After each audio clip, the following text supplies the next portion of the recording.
One of the first sermons that I heard in Thailand by one of the leaders was uh, the title of the sermon was One Word.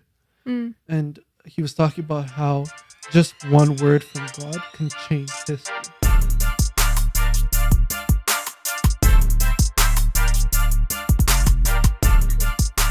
Hello, everybody. Welcome back to the 116 podcast.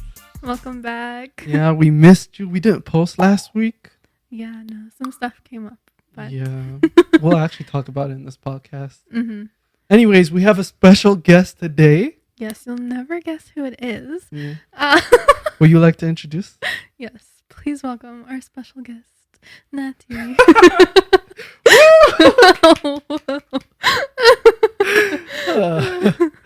That's funny.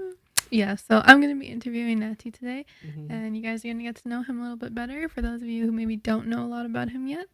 Yes. Yeah, he also has a crazy testimony, so we're going to talk about it. I'm excited.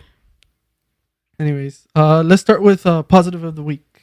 Mm-hmm. What was your positive of the week? Well, my positive of the week is that your knee is working and that we got to go to Young Adults. Yes. Young Adults was really fun last Wednesday. We didn't go the previous Wednesday because something happened. Yeah. Do you want to tell them? Yeah. So I took a tumble like 2 weeks ago. I fell. It wasn't bad. Maybe I'll show it. I'll put the clip yes, put right the here, clip in the and in I'll the show it video. as I talk. But anyways, I fell, as you could see. Nothing happened for like 3 days, 4 days. I was fine. Not like I had a little bit of like, my knee was a little bit tender, but I was fine. And then the fourth night, I was sleeping, and it was like 2 a.m. and I woke up, and it felt like someone hit me with a hammer on my knee. And so I woke up and I looked at my knee, and my knee was twice the size. Yeah, and so I ended up going to the emergency room the next day after finishing class because that was way more important. Anyways, I showed up to the hospital, and I go into the where they sit all the patients. By the way, by this time, I can't even walk. You were in a wheelchair. Yes, I was in a wheelchair at this point because it was so painful. Like, I've experienced a lot of like, rolling my ankle, bumping knees, breaking my nose and stuff. But this was like another type of pain. Like, it was just constant. And it felt like my heart was beating inside my knee. That's what it felt like. Yeah. But anyways, they ended up saying I didn't fracture anything or like that. It was an infection that had developed. I wish I remember what the term was. But anyways, my kneecap had gotten, I guess, bruised, and my body was trying to heal that, and it didn't heal it properly, and it ended up just getting infected. And so I ended up being on IV, getting antibiotics through an IV for a week. And painkillers. Yes. I would go in every single day and get it, which was fun. Not really. I got to know all of the nurses and doctors. But yeah, that was my week. But now I'm feeling a lot better. I'm walking around. I'm still on antibiotics, but it is what it is. Yeah. Your knee is back to its normal size. Yes, it's back to normal. It doesn't look freaky. It doesn't look like I have a tennis ball inside my knee. Yeah. But yeah, God is good. That has been my positive of the week. Just, the healthcare system here is pretty good, and, being able to walk again and do what I need to do on a day-to-day basis. Yeah. Yeah. And knee infections are pretty serious, right?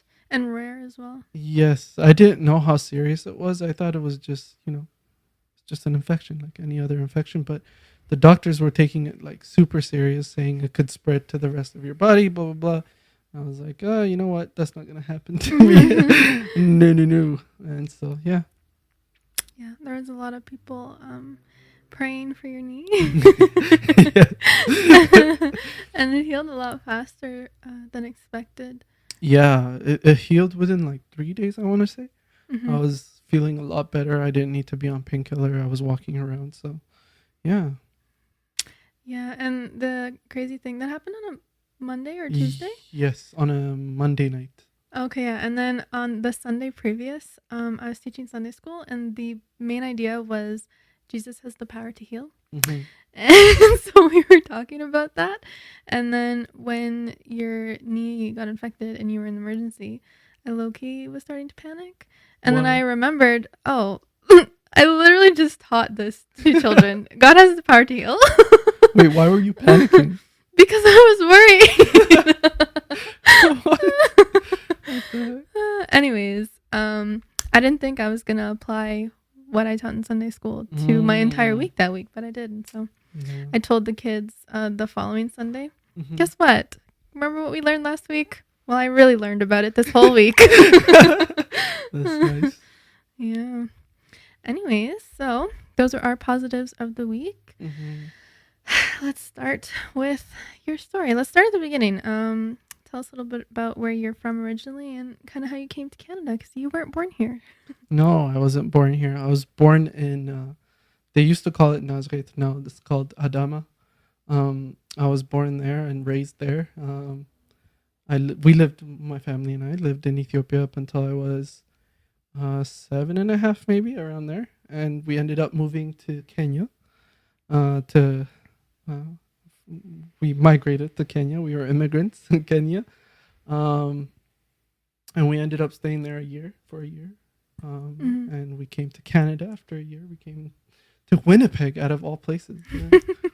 We went into Winnipeg. Nothing against Winnipeg. I love Winnipeg. It's a great city. Yeah. But yeah, we ended up moving to Winnipeg in 2007. We came to Canada and we lived there for like a month and a half, and moved to Saskatchewan, into Regina. Yes, my favorite place. Oh, yeah. And then we ended up moving to Edmonton after a month in Regina because, yeah, a lot better here. Yeah? Yeah. I'd say so. Yeah, and so, yeah, we've been living in Canada or in Edmonton ever since. So what is that, 14 years, 13 years? And yeah, so I spent the last 12 years here, 13 years here. You know what's surprising is that I still speak Amharic fluently. Yes. I'll proudly say that. Yeah. But luckily, my parents made it their goal to make sure that we don't forget our culture and that we don't forget our language. Yeah. And so I could sit here and say that I'm bilingual and I'm fluent in Amharic, which most people can't say. So I'm happy about that. Yeah, good for you. I think that's really important Mm-hmm. to keep that. So how was it coming here and having to learn a new language? Ooh, that was tough. Coming to Canada, I didn't know a single word of English. Like, if you said hi to me, I would just look at you and go, like nothing. I spoke nothing. And so it was hard. It was definitely challenging. Especially like when I got here, I was in grade 4. And everyone else was way ahead of me. My reading level was behind, of course. My writing was non-existent and my speaking was non-existent. Yeah. And so I remember my mom forcing us to sit, my brother and I, to sit and read with her some English and all that. And it was a tough time learning English. I want to say it took me like a solid 2 years to start to speak fluently and also to be able to understand what the teachers are saying.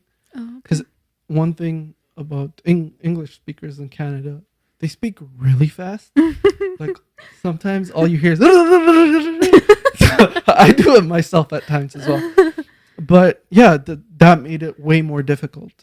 But yeah, that was the process of learning English. Like you just had to go through it, and my brother and I would practice at home together, just talking to each other in English, even though we weren't really good at it. I won't lie, it's hard. Because there's that like bullying factor coming in, and like not being able to communicate with your classmates. That's pretty challenging, right? Yeah. And so at times it was so frustrating because everyone else was doing something else, and then we had to take special, curriculum or whatever, Mm-hmm. and begin the ESL program. And so I made it a goal to come out of ESL as fast as possible. Mm. So by the time I was in grade 6, I was already out of ESL and Mm. into regular class, which was really good. Mm-hmm. Oh, good for you. So, what were some of the other things that you learned coming to Canada, going through the immigration process? I would say resilience, being resilient in whatever that I do, right? Mm-hmm. Even I'll actually tell this story because it's a testimony of mine, and I feel like it's a great thing to share. But Mm-hmm. while I was in Kenya, I want to say like maybe 2 months, 3 months in, um, I developed epilepsy, Oh, yeah. and I was having seizures. I was photosensitive, so I remember one day my brother and I were sitting in front of the TV watching TV, and that's all I remember. And then I woke up the next day, and I didn't know what had happened. But apparently, what happened was as we were watching the TV, I ended up having a seizure, and my brother was there, and he thought I was just like fooling around and kicking around and whatever. And so he's telling me to stop, but obviously I can't stop. Yeah. I'm in no control. Mm-hmm. And so he ends up yelling, and my mom ends up coming, and she saw me having a seizure. She freaks out. Anyway, she holds me like all this. It was just like a scene out of a movie for her. Mm-hmm. But anyways, I ended up sleeping that day and didn't wake up until the next day, and I was fine. But we ended up going to the doctor. They ended up doing a CT scan and all that, and they said that I need to be on these pills Mm-hmm. to prevent me from, you know, the seizures getting really bad and from it becoming a lifelong thing. Yeah. And so, anyways, I ended up taking these pills. I still had seizures. In total, I had 7 Oh, wow. in like a 5 month period, Mm-hmm. which was kind of crazy. Mm-hmm. Like I remember one day we were walking home from the mall, and it was like nighttime, and I was holding my mom's hand, and I was looking back, and I saw like this like dark figure. He was Mm-hmm. like looked big to me because I Mm-hmm. was small back then. But anyways, I told my mom, hey, there's someone like black following us, like a black figure following us. And then she was just like, don't look back, just look forward, you'll be fine. Mm-hmm. That's all I remember. I Oh. blacked out. And my mom said that she immediately grabbed me and hid my face so that uh, people didn't see my face. But like when you have Mm-hmm. seizures, foam comes out of your mouth. Mm-hmm. You're tense and all that. But Yeah. anyways, my mom ends up wrapping me up so people don't see, Mm-hmm. and ends up taking me. The guy that was behind Mm-hmm. the dark figure ended up helping my mom and my dad as well. My Oh, dad wow. was there too to get to our house. She covered me up, got us to the house. I was on the bed, and she ended up calling the pastor there, Mm-hmm. and he ends up coming and he starts praying. And I remember specifically that because I woke up during that time Oh, and wow. looked right at him, and I was like, I'm tired. And he was just like, go to bed, it's fine. And so he Hmm. ended up praying for me, and I went to bed. Wow. But anyways, I was on these pills for 2 years, Wow. and we came to Canada. So Uh, this was all before you came to Canada. This was in Kenya, right? this was in Kenya, yeah. Okay. And so we ended up getting here, and I was still on the pills. Um, and then after 2 years was when they told me that I needed to go in again Mm-hmm. and get all these tests done. I forget what it's called, but they put stuff on your head and on your chest, on your hands and stuff like that, and they do all types of tests. It was Mm-hmm. at the U of A, and they ended up doing this test for me, and I they started doing the test, and the test is like an hour and a half, Mm. and it was like constant flashing. They told me to close my eyes, Oh, and wow. they would flash lights on me, like it's a whole bunch of stuff, and they would do the readings. But anyways, after the fact, the doctor came and she said, "Oh, like everything is fine." Mhm. In fact, he fell asleep Oh. while we were doing the test, and so yeah, I was fine. I was healed from that, and Mhm. never really experienced that ever again. Mm. And my mom was very adamant about her prayer for me, and so Mhm. um, every single day she would pray for me, my dad as well. Um, she made sure my diet was on point. Mhm. I was the healthiest. That- Not so much now,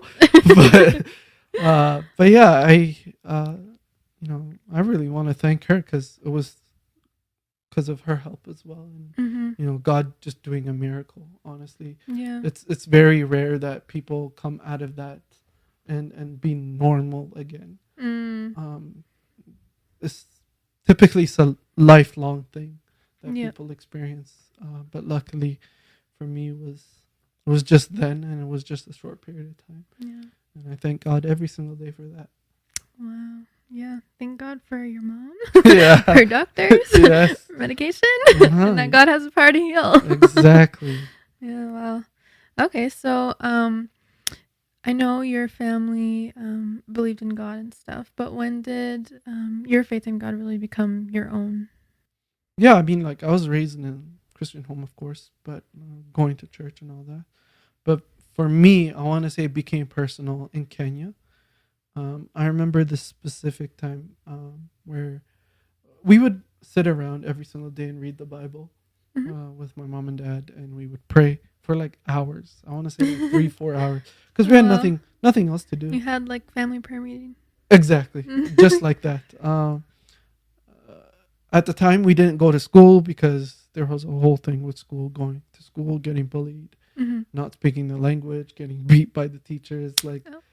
yeah, it was bad. Mhm. It was too abusive for us, and so my parents, out of I don't want to say fear, but out of the safety for us, Yeah.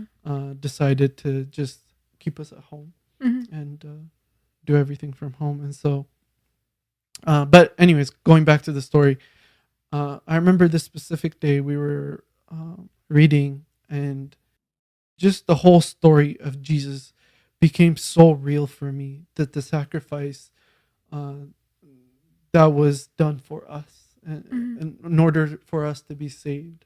And like, I don't know how to express it. It just became clear as day for me. And I Mhm. remember bawling my eyes out.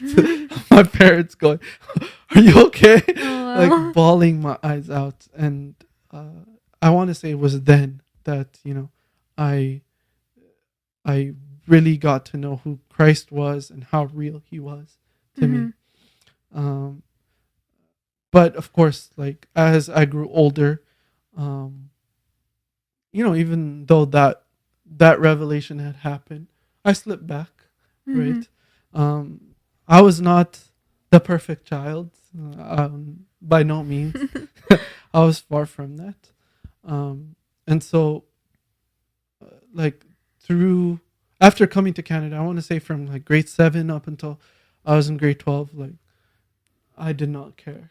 Mhm. If you saw me then, I was two different people. I was a different person at school and around my friends, and then I was a Mhm. different person on Sundays. Yeah. And I looked proper and did all that. I was a different person at home as well, Mhm.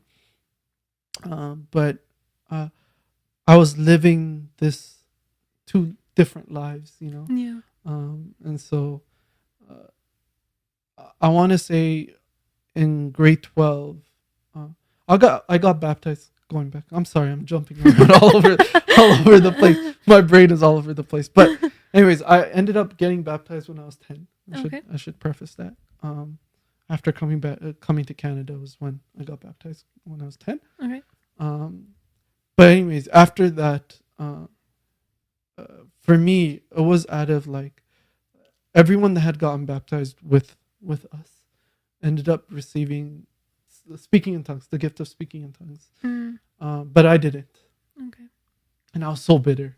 Mm. I was like, "What the heck? How come they get it and I don't?" There was like a prayer meeting thing, and everyone there got to started speaking in tongues except for me, Mm.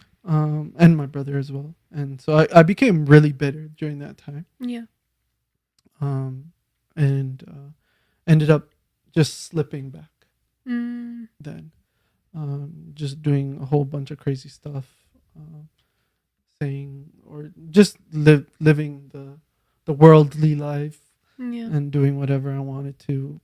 Got involved with sports and all that. Um, but my brother kept me in check, so I didn't get involved in drugs and all Mm-hmm. that. But if it wasn't for him, honestly, like Nati would have been a different person. But Yeah. um, uh, yeah, I want to say in grade 12, around April, when was when I stepped back in line again. Mm-hmm. My brother ended up, he was in Thailand in Bible college, Mm-hmm. and he came back um, one day, and one day he was teaching my parents, my aunt, and her husband um, about the Holy Spirit, and I Yeah. was there too, and so he was just talking, going on and on and on and on, and I was like, okay, all right, okay. You're still bitter. Yeah. And so he looks at me and he's like, "Do you still don't speak in tongues, hey?" And I said, "Nope." He's like, "You want to start speaking in tongues tonight?" And I was like, "Yeah, of course." He's like, "Do you really want to?" And I said, "Yes, I do." And so he ended up telling me to stand up and come to the middle, and then he told everyone in the room to start praying in tongues, and then he put his hand on my belly Mm-hmm. and he started praying. And then the next thing I know, I'm on the floor speaking in tongues. And that night was a turning point for me Mm-hmm. completely.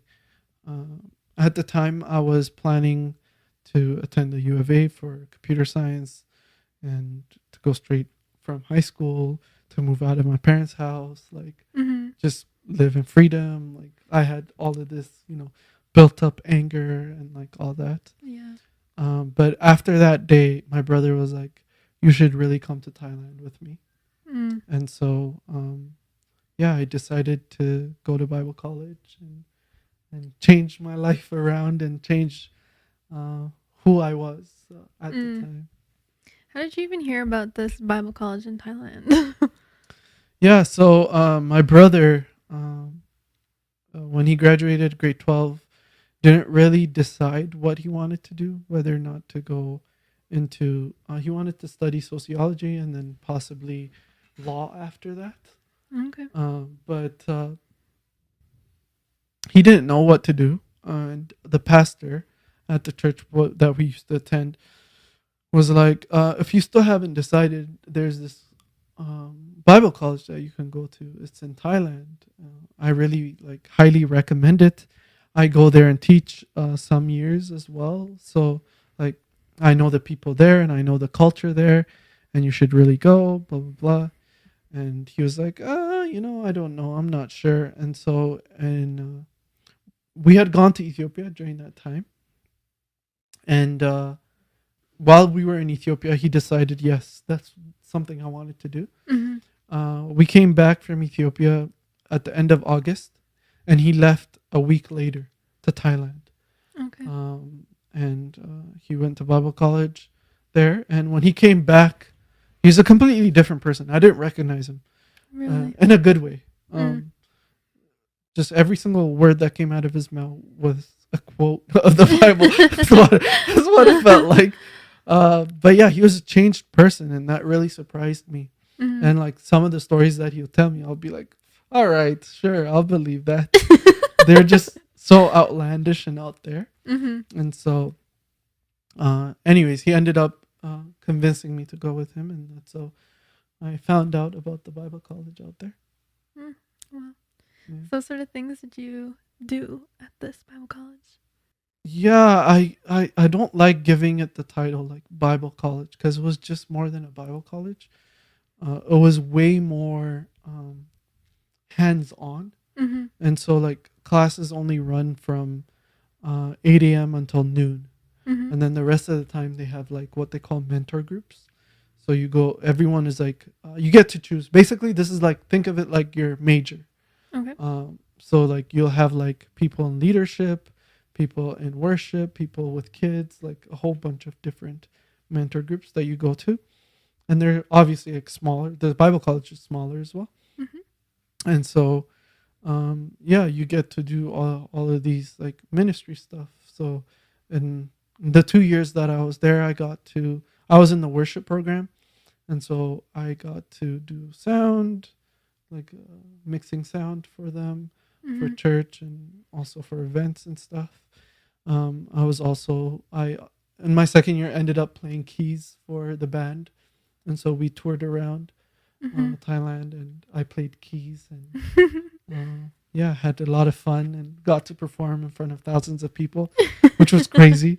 Wow. Up until I got to Thailand, I didn't know how to play the keys, and Wow. yeah, it was really like a learning curve for me, and it was such a great opportunity for me to explore something new Mhm. and to do something that I loved doing. Mm. Did you say what band you played with? No, I'm not gonna say that. Okay. I played with. That's the main one I played with. Mhm. Um, yeah, and that I toured around with, and obviously, like I got to be with other bands as well. But yeah, what? So humble. Yes, no, I'm not sharing some of those. But yeah, that's what I did. I was in the music program and Mhm. did all of that. The Bible college was also like we had uh, what we called jungle trips. Mhm. So we'd go into the jungle and do ministry. I spoke about it in the last podcast. Mhm. Um, we would do trips to there. We would go to like different countries as well.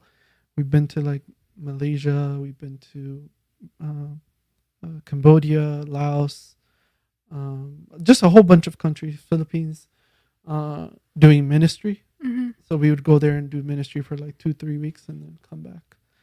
And so it was more hands on and was very involved. And you were more so like a missionary that was doing missions than you Mhm. were in a classroom sitting just learning. Mhm. And so it was a great opportunity.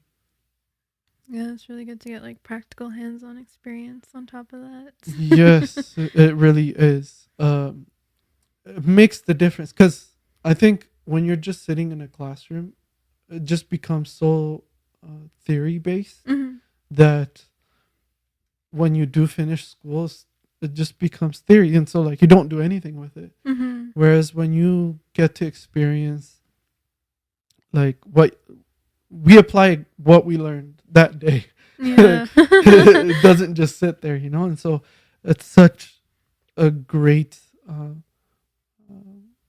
way to learn and a great Bible college. Uh, I'll tell this story. One specific day I remember, my goodness, I don't remember the teacher that came and taught the professor, but they're there for 2 weeks at a time. So they come and teach the whole entire course in 2 weeks. Wow. Yeah, it's very like intense and very condensed. I thought my school is condensed. No, it's crazy. So you'll have the same class every single day Mhm. from 8 till noon. Oh, it's like a mod. It's just like a mod, basically. Okay.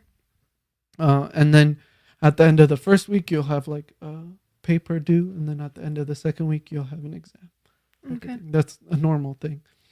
But I remember this professor that came. I don't remember his name, which is crazy, but okay. But he ended up teaching us about how God could heal, and how God is a redeemer, and that for us as followers of Christ, it is important to step out in faith and just talk to people. And he's like, we don't have to make the word of God so like spiritual and all this. Mhm. Just talk to people and ask what they need, Mhm. and pray for them. Mhm. Right? That's all you need to do. And God has the power to move and to change people, to heal people. Yep.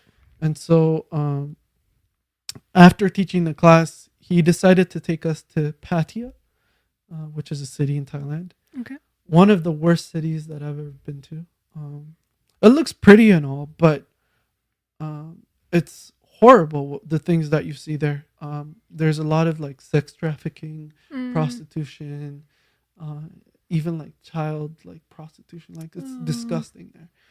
But anyways, we ended up going there in the afternoon, and when we got there, he divided us into teams of three, and then he was like, "Okay, a part of your assignment is to evangelize, and so go out there and talk to people, pray for them, and by the end, I want like their names and their contact, write them down, Mhm. and then bring them to me, and then you get marked based off of that." Oh wow. And so we ended up dividing into teams and going in, and I remember specifically in the mall, we were walking around, and at first it's so hard to Mhm. because it's your first time ever talking to just people just randomly. Mhm. It was the first time for me, just in the mall talking about the gospel.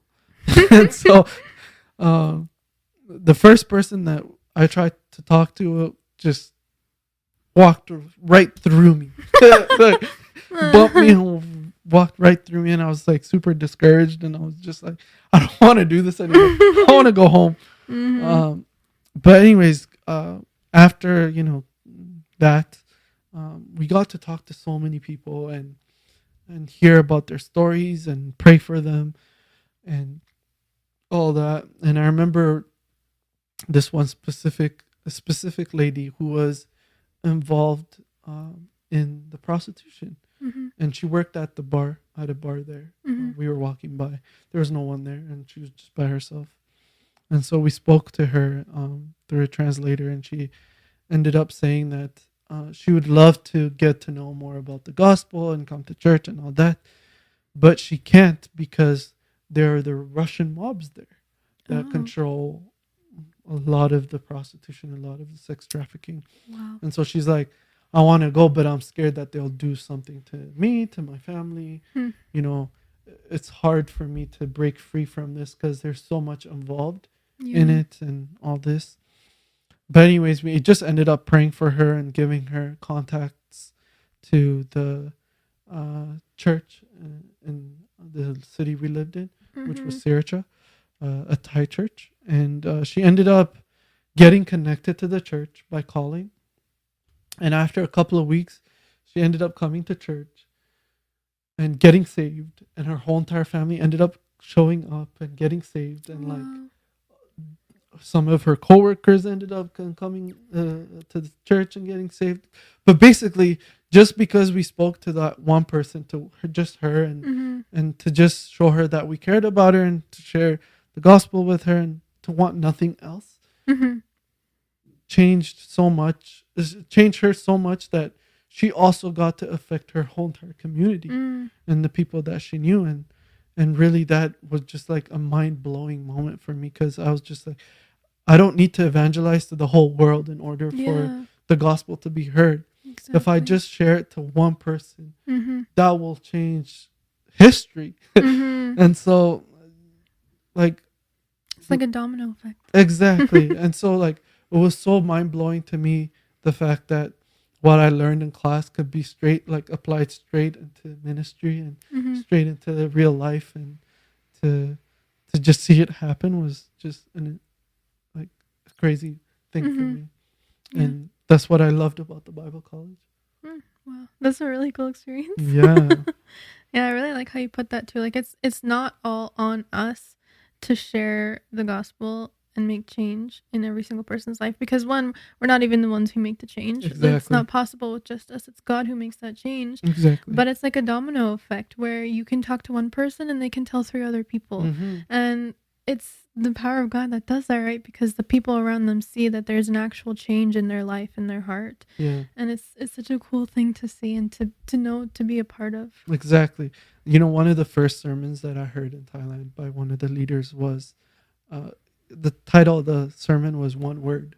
Mm. And he was talking about how just one word from God can change history, Yeah. right? And so he was just like, even when you're I'm going a little off topic, but even when you're sitting at church and listening to a sermon, even though you feel like you've heard the sermon before, blah blah Mm-hmm. blah. It's just one word that can change your life, right? Yeah. And so to pay attention to that one word, and when you're also ministering, it's not about, you know,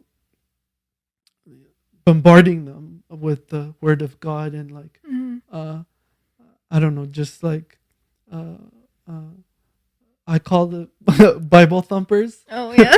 right? Not Bible thumping people, not hitting people Yeah. with the gospel, but Yeah. encouraging people, sharing the word of God, because it's that one word that will change their life, Mm-hmm. And so it's so important to just go out there and share the love of God and be casual about it Yeah. and share the gospel that way.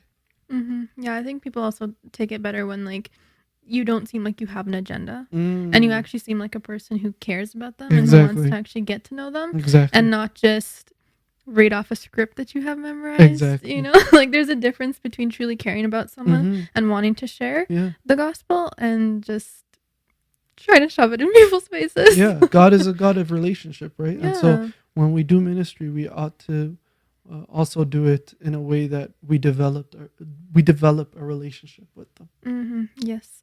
Yes. Even when I was at Vanguard, there was such a big emphasis when we were doing missions overseas on relationship building. Mm, And it wasn't, okay, we're going to mark you on how many people you can talk about the gospel to. It was, no, we're not marking you on this, but we're taking you here so you can have experiences and you can build relationships and connections because that's where change comes from. That's where you can have real conversations with people, where people will open up, where you can share personal stories. that's And good. yeah, so I really like that model of ministry. Yeah. Yeah, if you're gonna do street ministry, it's that way to do it. Yes, for sure. So, you were in Bible college for 2 years, right? Yes. And then you came back. Hmm. Yeah, tell us a little bit about that and kind of what you're doing now or what you did afterwards. Yeah. So coming back, I did a little bit of youth and young adults ministry. Mhm. I led at my parents' church for a couple of years. I led the youth and also a little bit of the young adults. That's what I did. But I ended up transitioning into doing sound. Mhm. And so now I do sound for a couple of churches Yes, here. Nati here the and- sound man. Yes, I do sound here and there. Yeah, that's what I've been doing, and I've been enjoying it a lot. Mhm. And so yeah, that's what I've been doing coming back from Thailand, which is yeah. You're also in school now again. Yes, I'm in school again. I'm doing computer science. I'm in my third year. I've said this before. Mhm. But yeah, that's what I've been doing. It's hard to balance ministry and school. Mm. I wish I could be more involved in church, but it's not something that's practical right now, Mhm. just because the amount of work school has. I mean, this is ministry as well, what we're doing Yes. here, but just been everywhere. I feel Mhm. like I still don't have enough time in the day to do stuff, and so yeah, Mhm. definitely will get more involved within the church in terms of like serving every single day. Every single day. I'm joking. Maybe you never know. Yeah, you never know. So what are some of your plans for the future when you're done college, university? Ooh, there's a lot of plans. I mean, um, I do want to start my own thing, Mhm. whether it's a business or whatever. Definitely want to do something with my degree. Yeah. I don't want to just have a piece of paper sitting around and I don't do anything with it. Mhm. And so I do want to work at like a bigger companies and all that, and start my own thing in the future. But also I want to start some sort of foundation in Ethiopia, Mhm. um, specifically revolving around like sports and academics. Mhm. And so um, something that my brother and I had been talking about for years was a sports academy, Mhm. where we would do like for soccer, especially because that's the thing in Ethiopia is soccer, Mhm. to develop soccer players that are skilled and multifaceted. Mhm. They they're good in every area, Yeah. not just soccer. And Mhm. so, more like a camp, an academy, like where Yeah. people come and stay for 4 months, 8 months, a year. Mhm. That's something that I want to start in the future and really build within Ethiopia, and that's something I want to do. Wow. Yeah, I like that. Big plans for the future. yeah. And there's already some stuff that you have done, right? Yes, we with the help of some of my family members and also the Ethiopian community here, we were able to. We actually built a basketball court in 2018, I think. In Ethiopia? In Ethiopia, yes. Mhm. Um, I might put pictures up. Maybe I don't know if I can find them. Yeah. uh, yeah, we did. We built a basketball court. We opened a library there as well. Wow. At the school, at my a school that my uncle built. Mhm. We opened a library there and did all that. And so, I mean, things are going, but Mhm. they've slowed down considerably once COVID hit. Yeah. We weren't able to do a lot of stuff, but I want to go to Ethiopia now too, Mhm. and to do something, Mhm. and to continue to, affect people and reach more people. Yes. That's a really good thing. Yeah. Yeah, I like how available they are and accessible to people. Mm-hmm. And yeah, Yeah. don't put that in.